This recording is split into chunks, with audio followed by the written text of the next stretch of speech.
Alléluia. On va s'asseoir.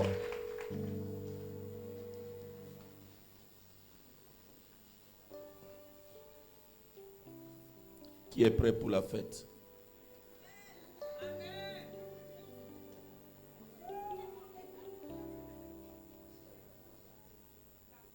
De quelle fête il s'agit?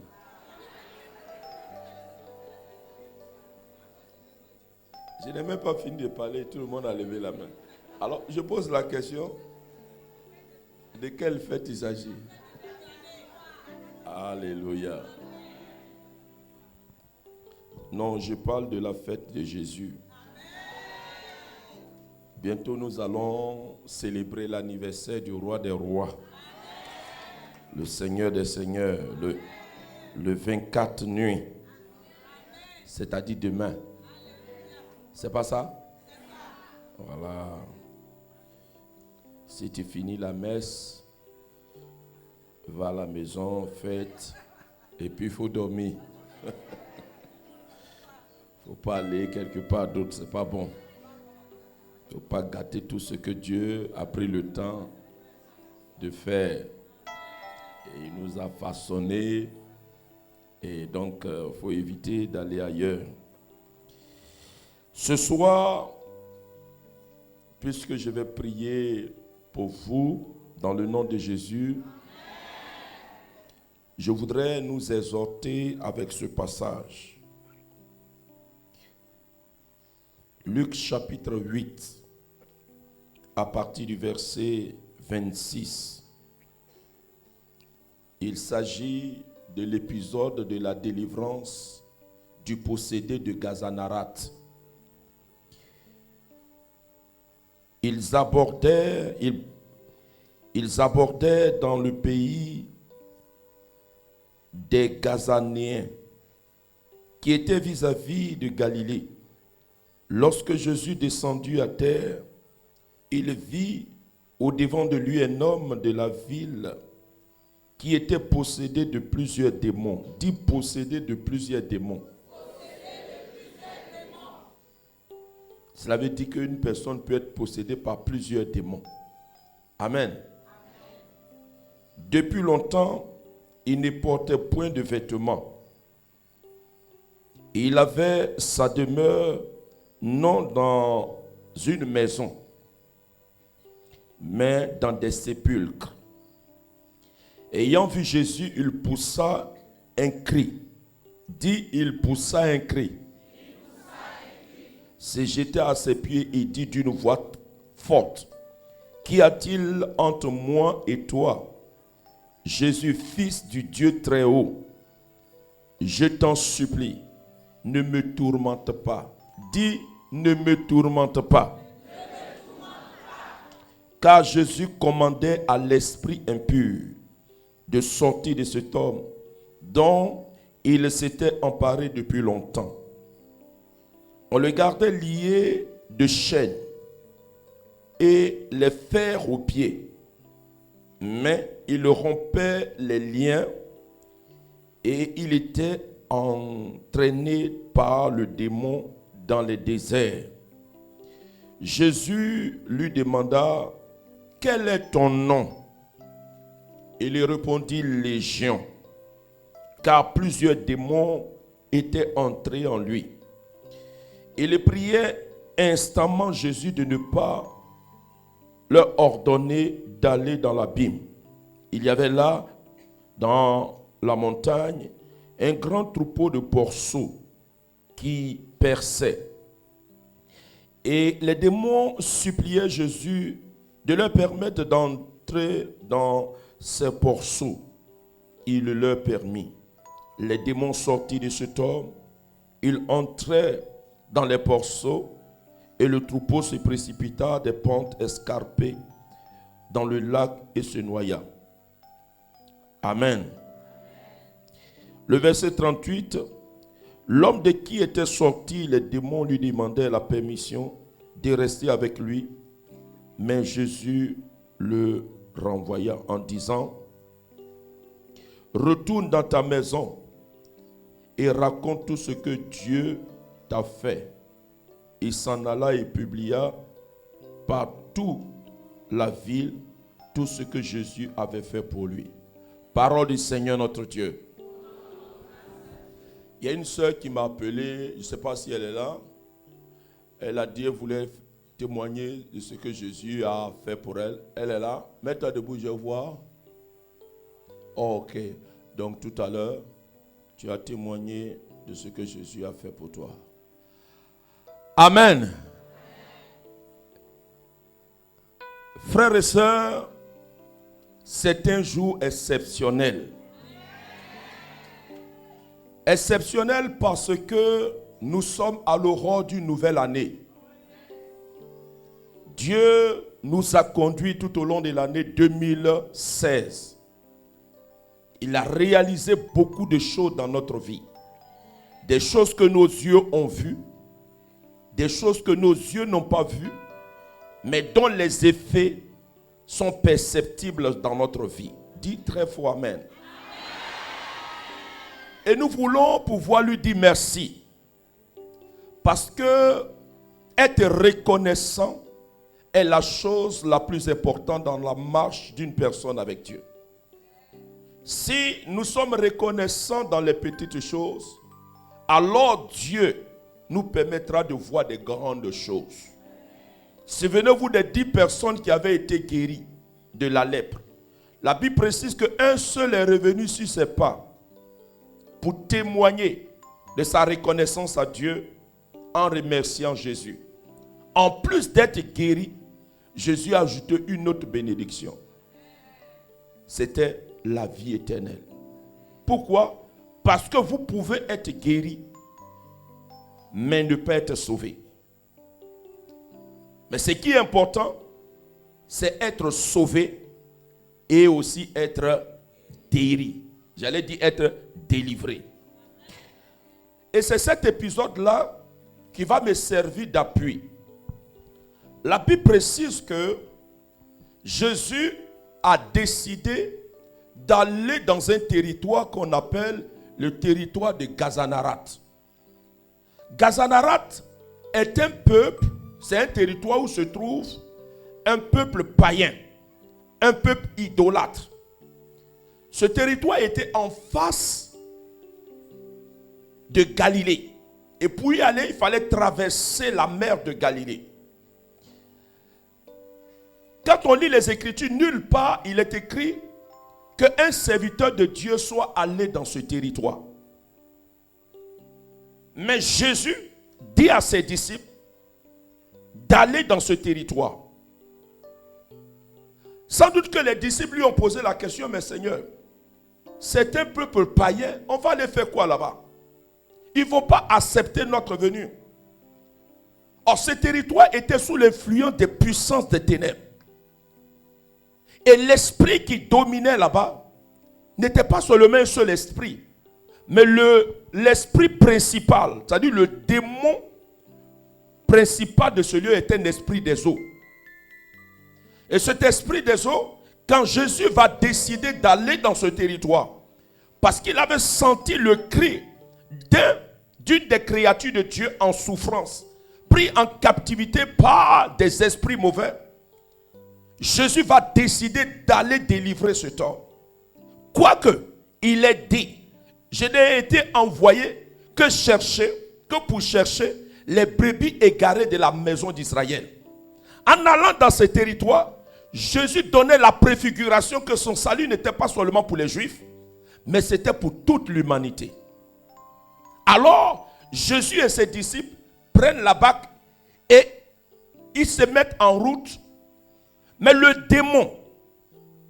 démon qui contrôlait le territoire de Gazanarat va vouloir faire chavirer le navire. Et vous pouvez le lire à partir du verset 22. Il y avait une tempête, une forte tempête, à tel point que le navire ou le bateau était sur le point de chavirer. Et Jésus va ordonner à ce démon de se taire.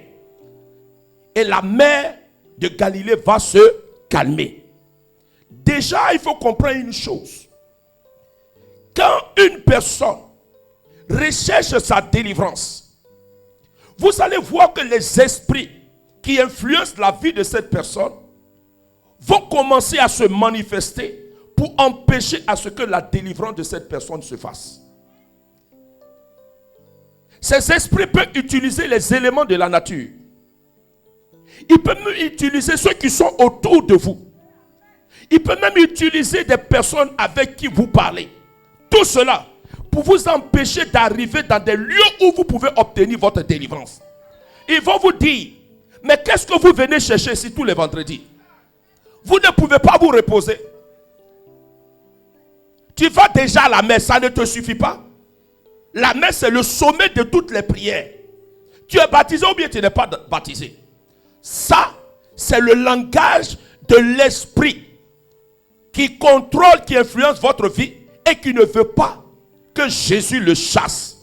Car il y a des endroits où vous arrivez, vous obtenez votre délivrance, mais il y a aussi des endroits où les gens ont signé un pacte de non-agression avec le diable. Vous pouvez être habité par un démon, mais vous allez là-bas, vous priez bien, puisque le démon n'est pas gêné, ce n'est pas son problème. Faites tout ce que vous avez envie de faire, mais il a le contrôle de la personne, ça suffit. C'est pourquoi vous pouvez être possédé d'un esprit mauvais, et puis aller à la messe, il ne va même pas se manifester. Tu vas avec lui, vous communiez, et puis bon, vous retournez, et bon, ça ne dit absolument rien. Mais on va dire même, comment Dieu peut laisser ces choses-là se faire? Non. Dieu ne laisse pas ces choses se faire. C'est la personne qui est possédée qui laisse le démon prendre le contrôle de sa vie. Je dis toujours, il y a Dieu et il y a les esprits mauvais. Le choix que nous faisons au plan spirituel, nous devons les assumer. Si nous laissons Dieu pour aller chercher des protections ailleurs et que ces esprits-là ont assez à notre vie, c'est à nous, il revient de renoncer à ces esprits pour que Dieu, se servant de la confession de notre bouche, qui consiste à dire qu'à partir d'aujourd'hui, mon enfant ne veut plus de ce démon dans sa vie. Ainsi, Dieu se sent engagé à intervenir pour libérer la personne. Dieu se sent engagé. Alors donc, les esprits vont vouloir vous empêcher d'obtenir votre délivrance. En sémant dans votre cœur soit le découragement à la recherche de votre délivrance. Jésus et les disciples pouvaient dire non, ça va, sinon, parce que la mer était tellement agitée, ils pouvaient dire non, si on continue, on risquait de faire naufrage. Mais il y avait une personne à délivrer. Il y avait une créature de Dieu qui souffrait des emprises de forces maléfiques. Frères et sœurs, Dieu a un cœur. Dieu ne peut pas voir une de ses créatures être sous l'emprise des forces maléfiques sans agir.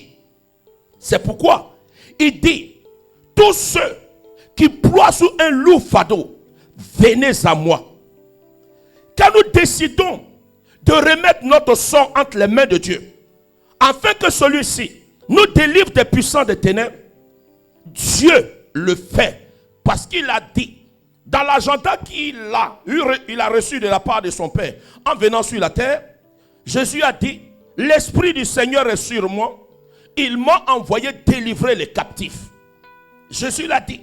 Donc, il nous revient à toi et à moi de l'appeler au secours. La souffrance de cet homme enchaîné par les puissants des ténèbres et qui avait trouvé domicile dans les sépulcres, sans doute cet homme a crié au fond de son âme parce qu'il voyait la situation dans laquelle il se trouvait. Et Jésus a entendu le cri de cet homme depuis le territoire de Galilée. Et il a dit à ses disciples, c'est vrai, on est fatigué. C'est vrai que je n'ai été envoyé que dans la maison des enfants d'Israël, mais il y a une personne qui a besoin que j'intervienne. Et que la mer agitée ne peut pas m'empêcher, moi Dieu. Je suis le créateur et la créature ne peut que se soumettre au créateur. Il s'est levé et quand il a parlé, la mer s'est calmée. Je vais annoncer à une personne, toutes les mers agitées qui t'empêchent d'approcher au lieu de l'accomplissement de ta délivrance, j'entends ce soir que ces mers-là se taisent à jamais au nom de Jésus.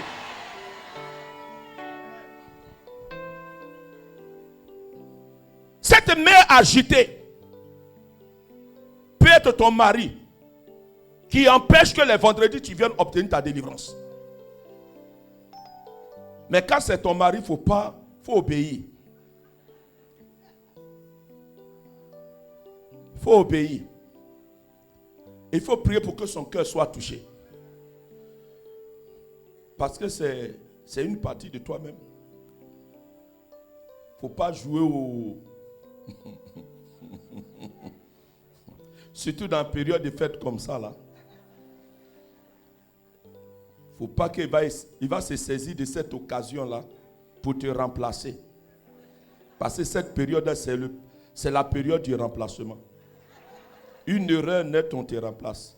Il y a les vautours qui sont aux alentours, qui attendent qu'il y ait des troubles dans un foyer, puis ils vont se présenter. Mais ne leur permets pas. Dis au nom de Jésus. Dis au nom de Jésus. Donc le Seigneur va calmer toutes ces tempêtes. Si tu es décidé à obtenir ta délivrance, et ils vont arriver sur le territoire de Gazanarat. Dès que Jésus foule son pied sur le territoire, tous les esprits qui sont dans les lieux savent qu'il y a quelque chose d'inhabituel qui arrive dans ce lieu. Vous savez, quand vous transportez la présence de Dieu, quand vous avez l'onction du Saint-Esprit, quand la main de Dieu est sur vous, vous arrivez dans un endroit, il y a un changement dans l'atmosphère spirituelle de ce lieu. Il y a l'atmosphère spirituelle change. Et la Bible précise, quand Jésus est descendu du bateau et qu'il a foulé, il est descendu sur la terre. La Bible dit, il y a eu un mouvement. Dis, il y a eu un mouvement. Je vais dire à quelqu'un, quand ce soir tu vas repartir, il aura un mouvement. J'ai dit, il aura un mouvement. Avant même que tu n'arrives à la maison, il aura un mouvement. Il aura un mouvement. La preuve en est, souvenez-vous, quand Dieu a oint Gédéon, quand Gédéon a eu la rencontre avec Dieu, et que Dieu lui avait donné le mandat de démolir les autels de Baal, qui a dit aux gens que Gédéon avait posé un acte prophétique? Parce qu'il a posé ce acte-là la nuit. Dès qu'il a posé ce acte, l'onde de choc de ce acte prophétique a averti tous les démons qui disent qu'il y a quelqu'un d'inhabituel qui est rentré en scène. Je vais annoncer. Ce soir, il y a une action inhabituelle que nous allons poser ce soir. Une action inhabituelle pour que l'onde de choc rejoigne même les sorciers qui sont dans vos villages. Ceux dont l'âme a été attachée, ceux dont la liberté a été confisquée, ceux qui ont été pris dans les autos des chaînes de la captivité. Aujourd'hui, Jésus va s'élever. Et les mauvais cris des idoles de nos familles vont se taire au nom de Jésus. Lorimakaturi machataka. Seulement un seul pied. Et s'il avait déposé les deux pieds? Parce que quand tu descends du bateau, tu ne descends pas comme ça. C'est un premier pied.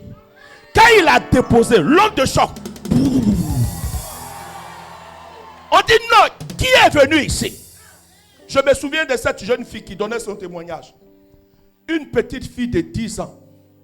Elle venait d'être baptisée et la seule prière qu'elle connaissait, c'était le chapelet. Or, elle était dans un village réputé pour sa sorcellerie.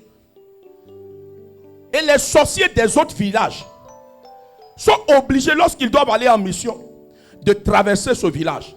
Donc ils envoient toujours un émissaire chaque année par un sacrifice, renouveler leur pacte, leur droit de transit. Mais voilà que après la Pâque, quand la petite a été baptisée la nuit de Pâques. Aïe aïe aïe. Le protocole de transit a été remis à zéro. Ils ne comprennent pas. quand ils veulent passer, il y a une grande lumière. Grande lumière. Alors ils envoient un émissaire pour voir le chef des sorciers du village pour dire, mais on ne comprend pas. On a signé le pacte. Chaque année, on renouvelle le pacte en tuant quelqu'un et on vous donne son sang pour nous permettre de passer. Mais pourquoi vous ne voulez pas? On a déjà payé le droit de passage. Les sorciers disent, non, ce n'est pas nous. Ce n'est pas nous. Il y a une petite fille. Une petite fille qui vient de recevoir le baptême au nom du Père, du Fils et du Saint-Esprit. C'est la petite là qui a tout chamboulé. Tu vois, telle personne était obligée d'aller en ville chez sa fille. Telle autre personne est partie dans un autre village. Pratiquement tout le monde est parti. À cause de qui? La petite fille. Je vais annoncer. Tu es cette personne. Tu es cette personne. Tu es cette personne. J'ai dit tu es cette personne. La fille ne criait pas, ne faisait pas prière de combat. Elle faisait simplement chapeler. Mais tellement que son cœur était pur, tellement que l'onction de Dieu était sur elle, sa seule prière constituait une âme terrible. Oh, c'est-à-dire une onde de protection pour ce village et les sorciers ne pouvaient pas passer. Et des jours, ils sont venus voir son papa pour dire, mais il faut envoyer ta fille là en ville, elle va aller fréquenter. Parce qu'elle gênait le déploiement de l'œuvre de la sorcellerie. Jésus, dans la vie d'une personne, amène la vie de cette personne à devenir une âme terrible contre les puissances des ténèbres. Il faut en être conscient. Quand Jésus est arrivé dans ce territoire, la Bible précise que tous les esprits sont venus se soumettre. Qu'y a-t-il entre toi et nous? Ce territoire nous appartient, Jésus. Tu nous as chassés de la Galilée.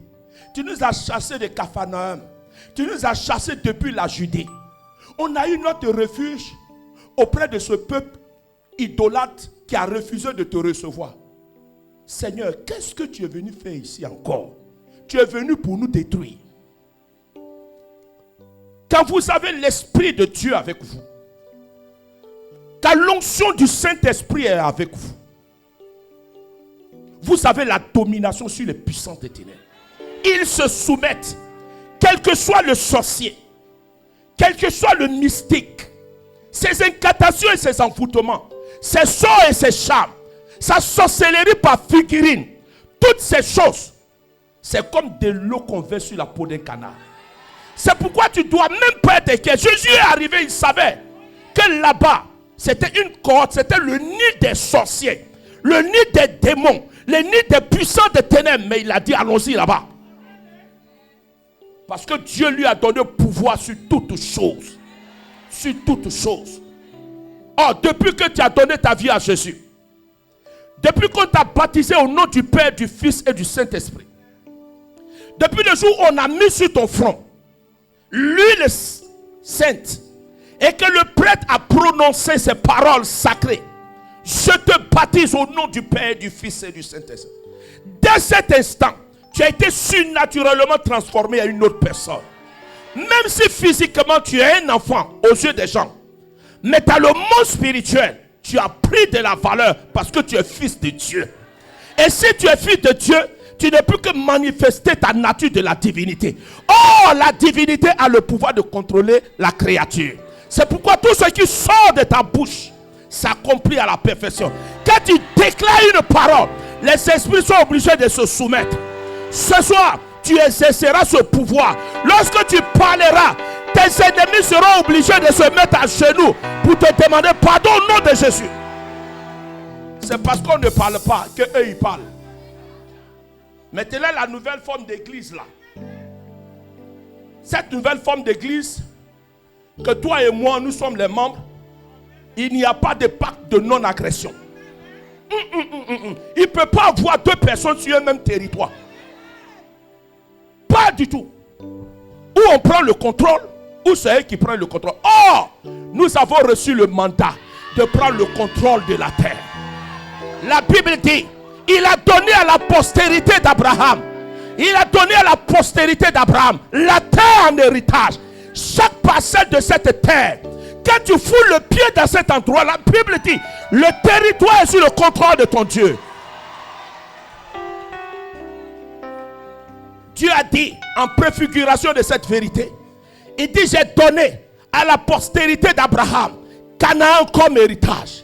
Quand ils sont arrivés là-bas, il y avait des géants. Il y avait les fils d'Anak, il y avait des rois puissants. Les rois de Gog, les rois d'Amoré, les Étiens. Mais le petit peuple d'Israël, avec la main puissante de Dieu, a conquis ce territoire. Et Josué s'est chargé de distribuer le territoire. J'annonce, tu vas distribuer la dépouille de tes ennemis au nom de Jésus. Tu vas dépouiller tes ennemis. Et tu vas distribuer tous les biens qu'ils avaient volés. Et tu vas restituer ces biens-là à leur véritable propriété au nom de Jésus.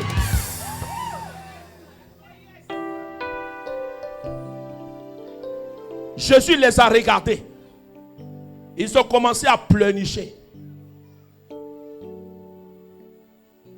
Seigneur, ne nous tourmente pas. Cela veut dire qu'on a le pouvoir de tourmenter les démons. Dis, j'ai le pouvoir de tourmenter les démons. Je t'en supplie, ce pouvoir-là t'appartient. Ils disent à Jésus, ne nous tourmente pas. Voilà les terreurs de la nuit. Voilà ceux qui soumettent des nations. Voilà les princes de ce monde des ténèbres devant le seul Jésus. Devant le seul Jésus de Nazareth, le fils de Marie. Ah! Ils sont en train de pleurnicher, ne nous tourmente pas. C'est comme ça les sorciers de vos familles. C'est comme ça les mystiques seront obligés de vous supplier de ne pas les tourmenter. De ne pas envoyer le feu. De ne pas envoyer la foudre. De ne pas envoyer le tonnerre. De ne pas déclencher le 10e fléau. Oh, mais ce soir, cela va se voir.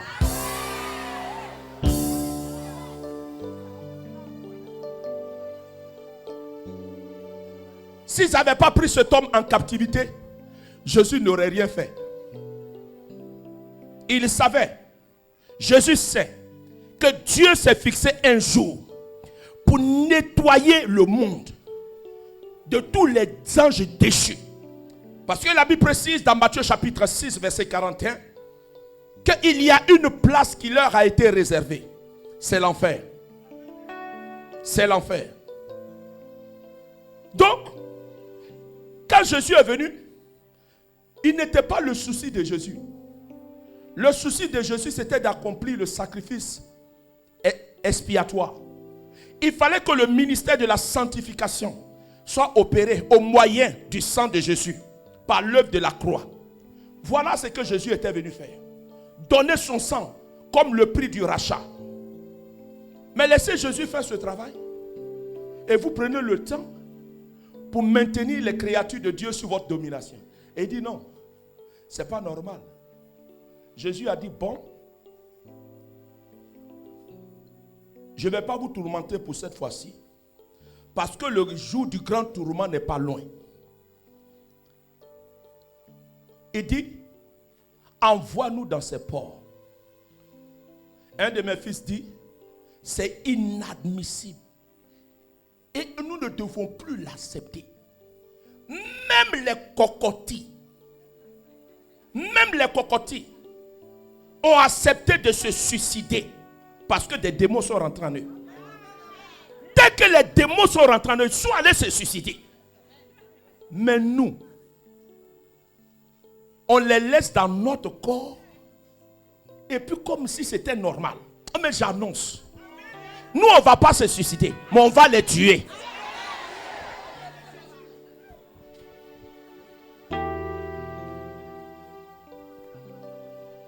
C'est pourquoi ils ne sont pas allés dans les autres animaux.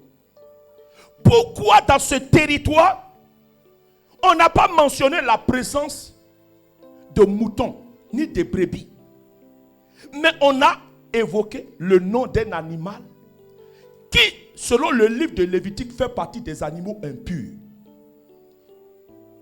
Le porc est un animal impur. Pourquoi? Parce que c'est le seul animal qui a des sabots, mais qui n'a pas de cornes. C'est le seul animal qui est sous la forme d'un mammifère, mais qui mange la chair.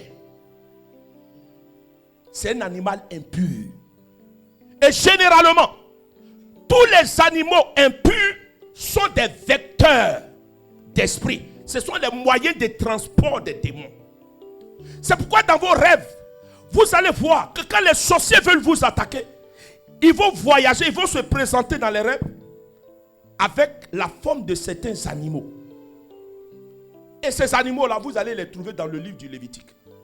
Des animaux impurs, parmi lesquels il y a le cabri. C'est pourquoi, pour faire le sacrifice expiatoire, en préfiguration du sacrifice parfait, le grand prêtre prenait 2 animaux. Il prenait un bouc et il prenait un agneau. Le bouc qui doit être tué et aller mourir dans le désert, c'est le bouc, pas l'agneau. Et l'agneau, lui, il est sacrifié et le sang est recueilli par le grand prêtre. Et c'est avec ce sang, il entre dans le lieu de Saint des Saints pour faire la prière de l'alliance. Donc, si les esprits arrivent à entrer dans la vie de certaines personnes, cela signifie que le péché a le pouvoir de formater, de changer le métabolisme spirituel de certaines personnes et de faire de ces personnes certains êtres qui transportent des démons. C'est pourquoi le corps de l'homme, si tu es dans le Saint-Esprit, tu as donné ta vie à Jésus, les démons ne peuvent pas rentrer en toi. Mais si ta vie est une vie de péché, les démons peuvent entrer en toi. C'est ce qu'on appelle la possession. Mais un chrétien ordinaire, il peut être influencé par un démon. C'est ce qu'on appelle le principe de la manipulation. Mais un chrétien né de nouveau ne peut jamais être possédé par un démon. Il faut retenir ça. Mais il peut être influencé, soit par une obsession démoniaque, soit par une oppression démoniaque, mais pas par une possession.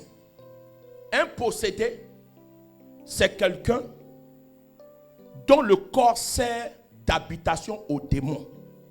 Et quand le démon entre en toi, il endommage la condition d'existence de ta vie. Regardez cet homme. La Bible dit qu'il était nu. La nudité, c'est l'expression de la déchéance. Parce que dans Matthieu chapitre 6, quand on veut parler de la gloire, on se réfère à l'habillement de Salomon. Mais une personne qui est nue, c'est une personne qui a perdu sa dignité et sa gloire. Et souvent même en rêve, Dieu va vous le révéler. Soit vous avez des personnes qui dorment, dans leurs rêves ils sont nus. Ou bien, ces personnes sont en coco taillé. C'est que spirituellement, ces personnes ont perdu leur gloire. Et cet homme, les démons l'ont amené à la déchéance, à l'humiliation. Un être humain qui est nu, c'est l'humiliation. Quand vous êtes possédé, quand le démon influence votre vie, la première des choses, c'est de vous humilier. Parce que Dieu vous a créé de ses mains. Les empreintes de Dieu sont sur votre vie. Vous êtes la gloire de Dieu. Vous êtes l'expression de la gloire de Dieu. Mais quand Adam et Ève ont péché, la Bible dit qu'ils étaient revêtus d'un manteau de lumière. Dès que le péché est entré en eux, ce manteau de lumière, et ils ont connu qu'ils étaient nus. Ils ont connu qu'ils étaient nus. Tu perds la gloire et tu es dans l'humiliation. Et partout où tu passes, tu fais l'objet d'humiliation. Tout ce qui se passe dans ta vie, c'est l'humiliation. Tu es avec des hommes, ils ne te respectent pas. Ils vont te conduire à une vie de dépravation. Et quand les gens te voient, les gens ont honte de toi. Et c'est ce qu'ils veulent faire. Et dont le but, c'est de ternir l'image de Dieu en toi. C'est pourquoi la première chose, après avoir délivré délivrer cet homme, c'est que Jésus a pris un habit et il a couvert la personne. C'est-à-dire la justice nouvelle. C'est la préfiguration aussi de l'action de salut de l'homme. Un homme qui ne connaît pas Dieu. Un homme qui vit dans le péché. C'est une personne qui est sous le contrôle des puissants des ténèbres. Deuxièmement, cette présence va endommager la condition. Mais quand Jésus arrive, au prix de son sang, au moyen du sacrifice accompli à la croix, Jésus rétablit la personne dans sa dignité et il recouvre cette personne comme il a fait lorsque Adam et Ève sont revenus à lui. Jésus a dit, la Bible dit que Dieu a pris la peau d'un animal et il a couvert Adam et Ève. C'est ce qu'on appelle la justice nouvelle ou la restauration. Cet homme, la Bible précise qu'on l'attachait avec des chaînes. Quand les esprits sont dans la vie d'une personne, s'ils amènent cette personne à l'humiliation, cela ne suffit pas. En plus de l'humiliation, ils placent la personne dans une captivité. Et on précise que ses pieds étaient enchaînés. Quand on parle de pieds enchaînés à l'image de ce qui s'est passé dans la vie de Lazare, on dit les mains de Lazare étaient attachées. Les pieds de Lazare étaient attachés. Et on l'avait bandé des yeux. C'est une autre œuvre que les puissants des ténèbres exercent sur la vie de leurs victimes. Attacher la main, c'est le symbole du non-accomplissement. C'est le symbole de la limitation. C'est-à-dire tout ce que tu fais de ta main ne produit pas. On a l'impression que ta main est percée. Il y a comme une malédiction sur toi. Toutes tes réalisations. Pourquoi? Parce que tes mains sont contrôlées par les puissants des ténèbres. Parce que c'est avec la main qu'on produit les choses. C'est avec la main qu'on fabrique les choses. Lorsque cette main est liée, cette main devient une main improductive. Et donc la misère et la pauvreté, et cela s'exprime par le dénuement dans la vie de la personne. C'est pourquoi Jésus a dit, déliez-le. Dis, Jésus a dit, déliez-le. Cet homme avait le pied enchaîné. Il était enchaîné et il était dans un lieu. Ce lieu, c'était un sépulcre.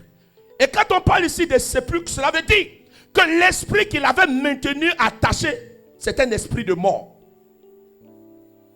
En plus d'être sous l'influence de l'esprit dominateur, qui est l'esprit de cette eau, qui avait placé, c'était un esprit territorial, qui contrôlait tout le territoire de Gazanarat. Il y avait d'autres esprits qui collaboraient. C'est pourquoi quand il s'est présenté, Jésus a dit, qui vous êtes? Il a dit légion. C'est-à-dire, une légion contient 50 000 démons. Parce qu'une légion, chez les Romains, c'est 50 000 soldats.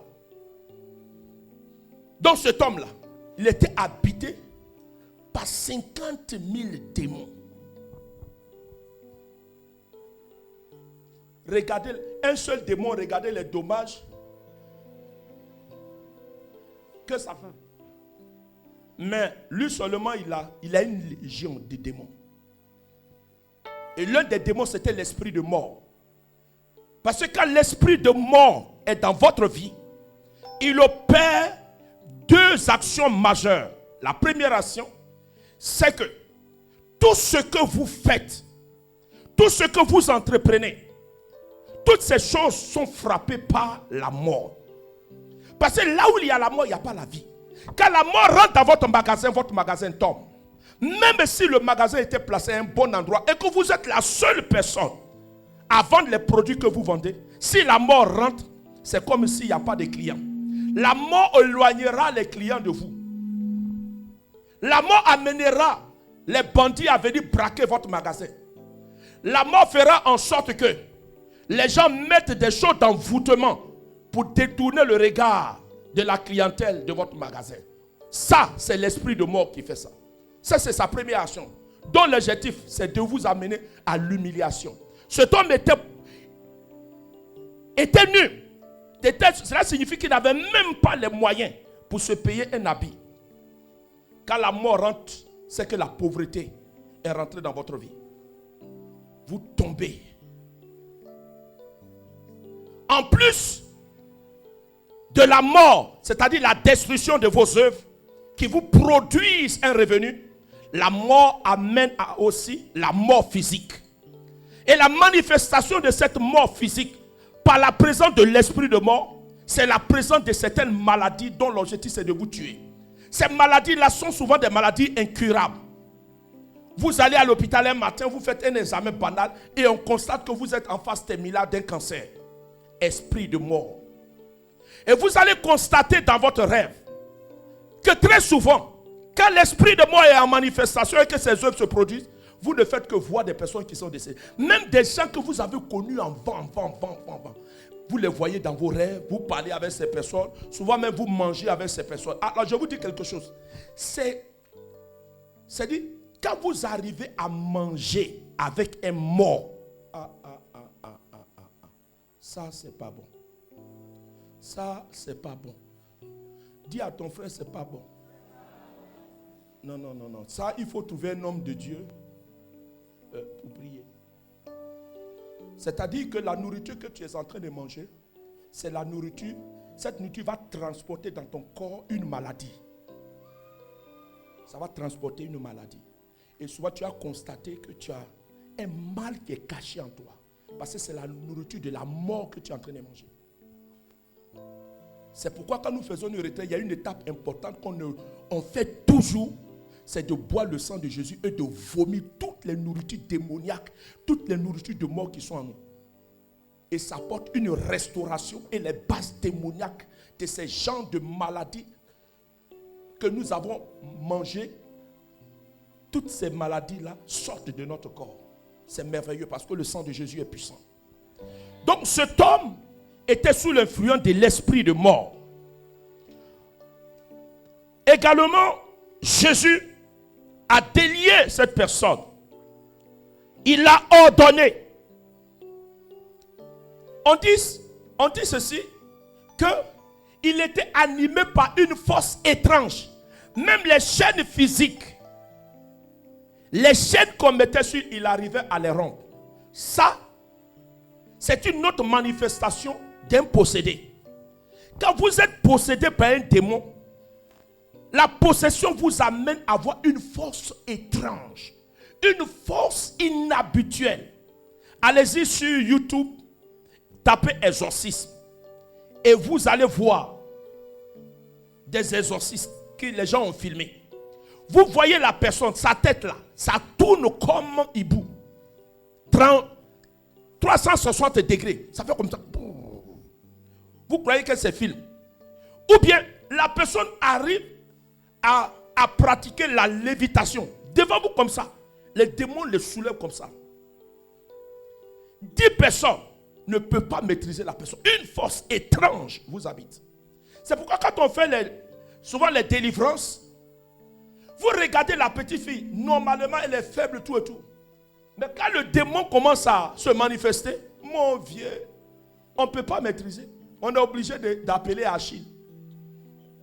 Un de mes fils, il est en forme comme ça. Même avec sa Achille, il ne peut pas. Par un démon, quand il fait comme ça, là, une force qui s'est détruite. Voilà. Non, détruplé. C'est détruple. Voilà. Décuplé. Quelque chose d'inhabituel. Et c'est ce qui s'est passé. Cet homme-là, il arrivait à rompre les chaînes. On ne dit pas qu'on met les chaînes, il arrivait à les rompre. Force étrange. Jésus a regardé cet homme. Fallait-il le laisser dans cette condition? Non. Jésus a ordonné aux démons. Quand vous voulez chasser un démon, il faut exercer l'autorité.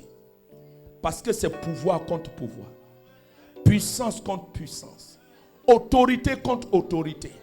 Or, en tant que chrétien, il y a les domaines de nos vies où l'autorité se manifeste. La première voie par laquelle on manifeste une autorité, c'est la parole. Pourquoi? C'est parce que c'est avec la parole qu'on donne des ordres. C'est avec la parole qu'on commande à une personne de faire telle ou telle chose. C'est pourquoi vous devez commander avec autorité. L'autorité ne veut pas dire crier. L'autorité tire sa source en Dieu et de la connexion de la personne qui exerce cette autorité avec Dieu. C'est pourquoi Jésus, le pouvoir qu'il a donné aux hommes, il n'a pas donné à tout le monde. Il a donné ça aux disciples. Donc ceux qui peuvent exercer une autorité, c'est ceux qui sont disciples de Jésus.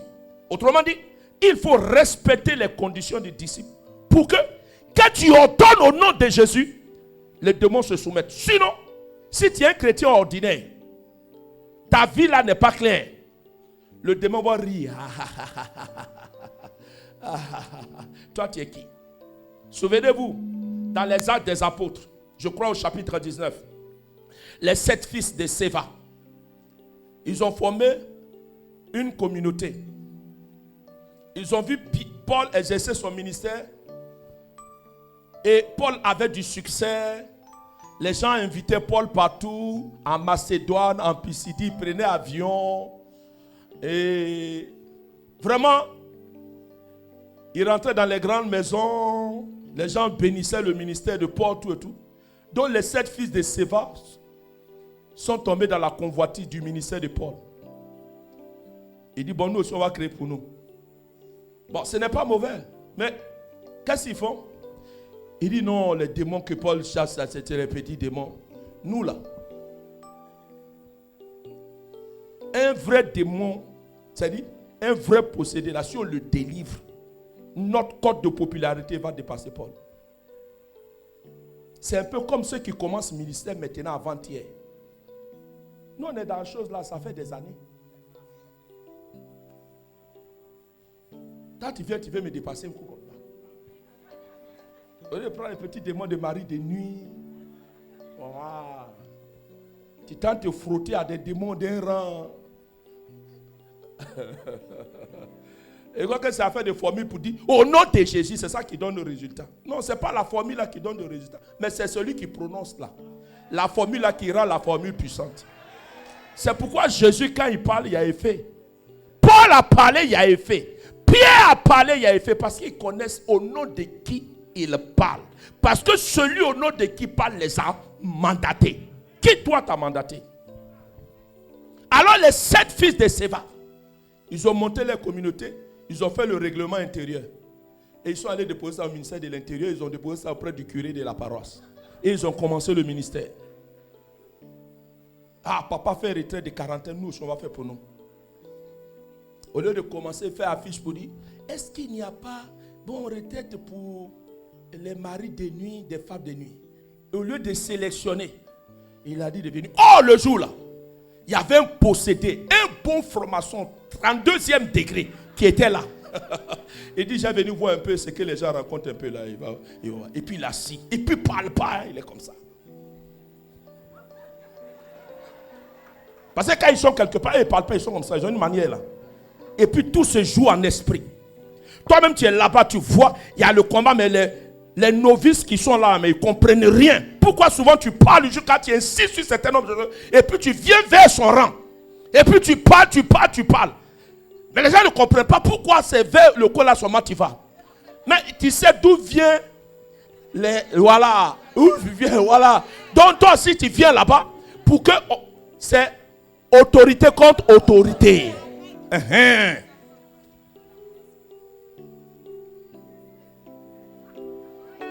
Alors les possédés de Gazanarat, les gens disent au nom de Jésus que Paul prêche. Voilà la faille. Donc il a compris qu'ils n'étaient pas mandatés par celui qui a mandaté Paul. Il dit bon, Paul là, je le connais. Jésus lui-même là, je le connais parce qu'on était tous en haut là-bas. Et puis il nous a chassés avec l'archange Michel. Donc nous on est venus ici, il est revenu. Lui on le connaît. Mais vous êtes qui? Il a frappé les 7 fils de Séva. Il les a corrigés normalement. Quand ils sont restés dedans, ils ont été humbles. Ils ont été humbles.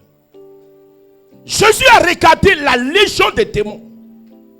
Il dit, je vous ordonne de libérer la vie de cet enfant de Dieu. Aïe, aïe, aïe, aïe. Je vais dire à une personne, ce soir Jésus va parler encore. Je dis Jésus va parler encore. Jésus va parler encore. Et les démons ont quitté la vie de cette personne. Dès que les démons ont quitté la vie de la personne, la Bible dit, cet homme s'est retrouvé. Vous savez, quand une délivrance est opérée, la personne retrouve sa condition d'homme libre. Il s'est rendu compte qu'il était nu. Et Jésus et les disciples l'ont couvert. Quand tu sais qu'une personne t'a fait du bien, la première attitude, c'est de te mettre au service de cet homme. Et il a dit, Jésus, je veux te servir. Jésus dit oui, mais tu vas me servir d'une autre manière. Va et dis ce que Dieu a fait pour toi. Les gens parlent de combats, ils ne connaissent pas.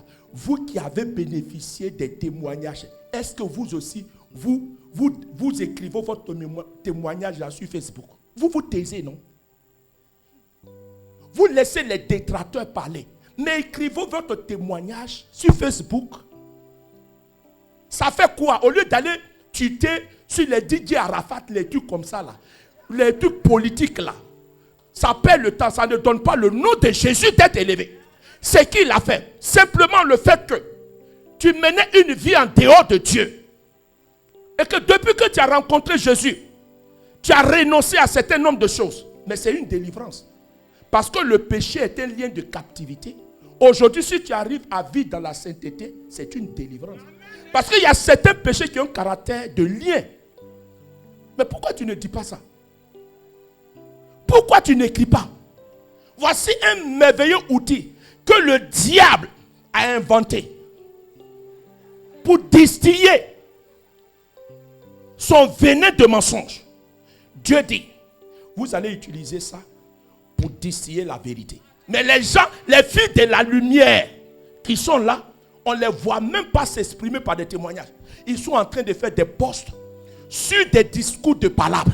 Tel serviteur de Dieu dit, ah, mais pourquoi les gens font délivrance? Et puis, vous voyez, des chrétiens aussi, oui, c'est vrai. Oui, maintenant, ça fait d'autres disent, et puis il y a les palabres. Et puis le diable est là, et puis il rit. Voilà, il dit, regardez, il rit. Il rit. Mais dis ce que Jésus a fait pour toi. Cet homme a dit à Jésus, je vais te suivre. Jésus dit non. Va et raconte ce que Dieu a fait pour toi. Combien de personnes se lèvent pour appeler papa pour dire, je veux donner mon témoignage.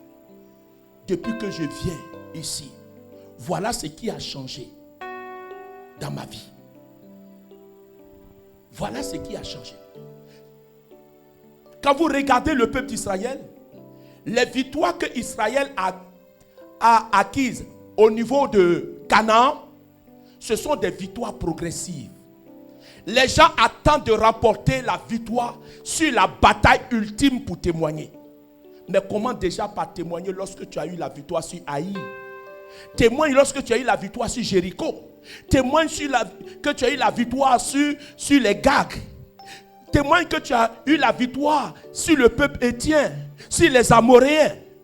Jusqu'à ce que tous les territoires, c'est-à-dire jusqu'à ce que tu obtiennes la totalité de ta liberté. Mais comment déjà à être fidèle par ton témoignage sur ce que Dieu a commencé à faire dans ta vie?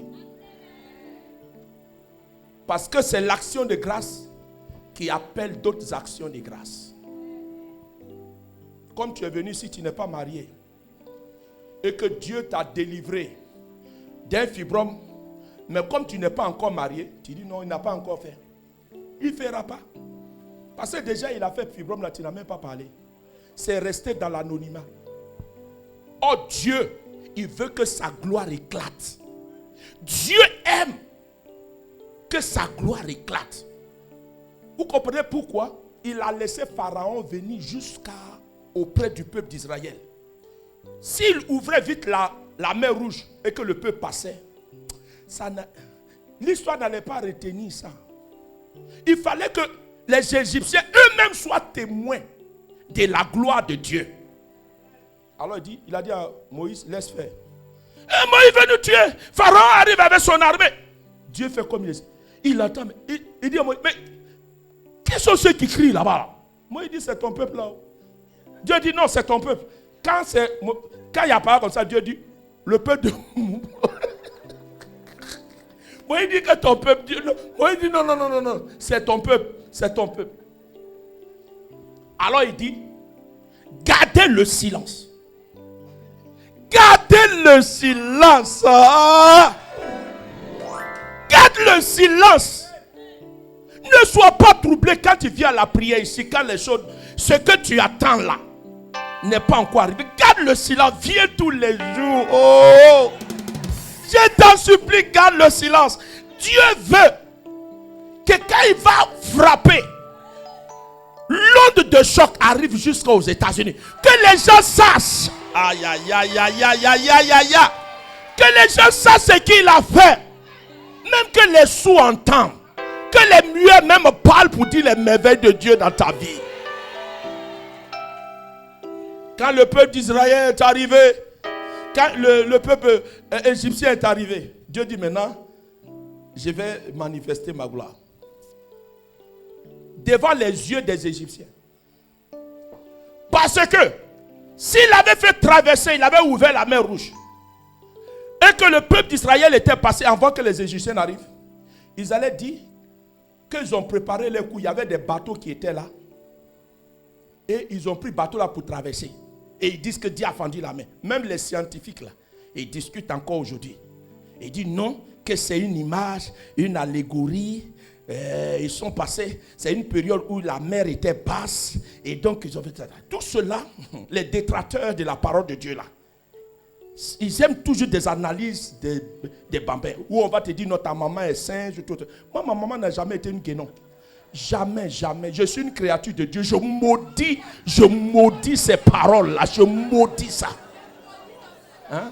Moi, je ne suis pas guénon. Ma mère n'a jamais été une guénon. Voilà. Quand vous me regardez, mon visage ressemble à boubou, clac, clac, clac, clac, boubou. Non. C'est eux là, c'est eux là. C'est David et puis sa famille là, il vient du singe.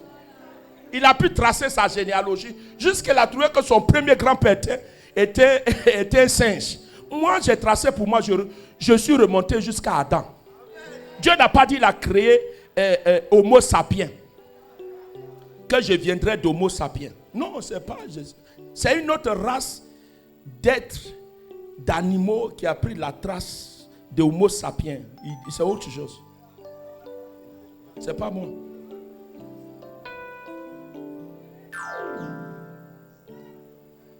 Dieu a dit, laissez-les venir.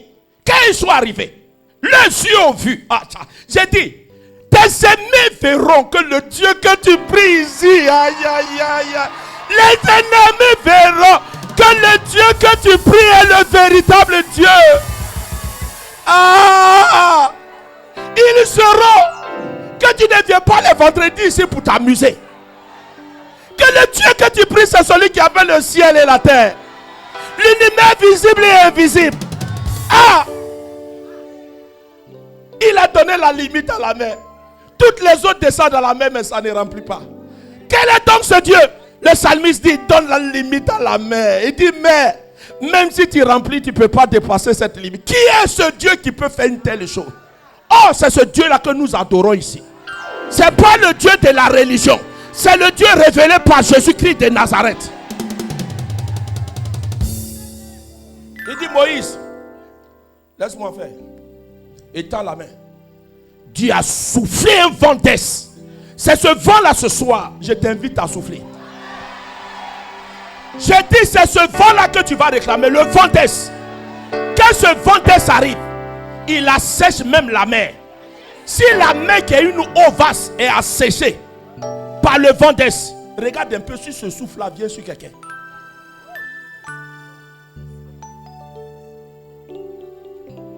J'ai dit, tu vas entendre des nouvelles eaux.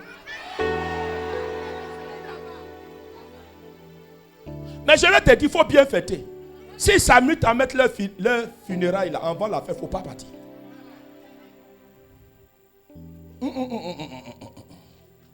Mais tu as soufflé. Mais quand ce vent-là vient, ça vient avec un message prophétique. Quand ça vient, le message prophétique, avant que ça frappe, Dieu dit, tu as la possibilité de renoncer à tes yeux finesses. Laisse ma fille en paix. Depuis la Côte d'Ivoire, elle ne peut même pas se marier.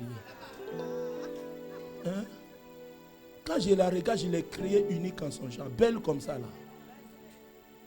Pourquoi depuis là vous faites comme ça là? Est-ce que c'est normal? Je frappe ou bien je ne frappe pas? Décidez. Non, Dieu est un Dieu de... C'est ce qui fait qu'il est ce Dieu unique là. Ça dit tu fais mauvais, mais encore, ça dit te demande pardon encore. Ah, il dit pardon, choisis la vie. Bon, tous os dit non. Je ne vais pas la laisser. Il dit maintenant là, ça là, c'est toi-même tu t'es jugé. Tu t'es jugé. Et tu attends dans le village un cri. Aïe! Aïe! Aïe! Aïe! On dit qu'il pleure. On dit, ah, c'est dans la cour de tel là. Ah! Hey!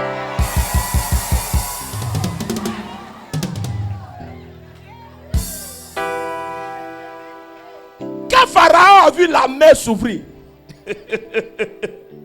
vous savez, quand Dieu veut frapper nos ennemis, il les frappe d'étourdissement et d'égarement. Toi-même, tu as vu mer s'ouvrir. Tu ne peux pas rester. Il fait en sorte que leurs bêtises là conduisent à leur propre mort. C'est ce qu'on appelle la puissance d'égarement.